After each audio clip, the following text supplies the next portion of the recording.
100% alliance হ'ব আপোনালোকে নিশ্চিন্ত হৈ থাকক যে 100% এলায়েন্স হ'ব আৰু ৰাইজৰ দলক নোলোৱাকৈ এলায়েন্স হোৱা আৰু নোহোৱাৰ মাজত কোনো ডিফাৰেঞ্চ নাথাকিব গতিকে যদি অসমত বিজেপি কৰোৱাব লাগে ৰাইজৰ দলক ল'ব লাগিব আৰু যদি বিজেপি কৰোৱাব লাগে ৰাইজৰ দলেও কংগ্ৰেছক ল'ব লাগিব আমিতো এলায়েন্স বিচাৰোঁ খোলাখুলি কৈ দিছোঁ লোক ঢাক নাই আমি এলায়েন্স বিচাৰোঁ আমি এলায়েন্স কৰিবলৈ সাজু কংগ্ৰেছ দলে যিদিনাই সাজু হ'ব সেইদিনাই এলায়েন্স হ'ব আৰু এলায়েন্স হ'লে বিজেপি অসমৰ পৰা ভাগিব লাগিব মইতো নাজানো নিবিচাৰে বুলিতো মই নাজানো মই জানো যে কংগ্ৰেছ দলে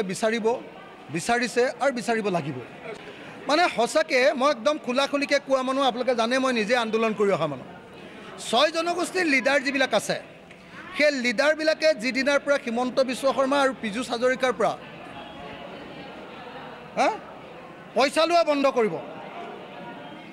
আন্দোলন কৰিবলৈ পইচা লোৱা মই চবৰ কথা কোৱা নাই দেই একাংশ লিডাৰ আন্দোলন দিল্লীত কৰিবলৈ গ'লেও আকৌ চৰকাৰৰ পৰা পইচা লৈ যায় তেতিয়াহ'লে জনজাতিকৰণ পাব নেকি যদি জনজাতিকৰণ পাব লাগে তেতিয়াহ'লে সমগ্ৰ 6 জাতিৰ জনজাতিকৰণ বিচৰা 6 জনগোষ্ঠীৰ লিডাৰসকলে সকলো ৰাইজক ৰাজপথলৈ উলিয়াই আনিব লাগিব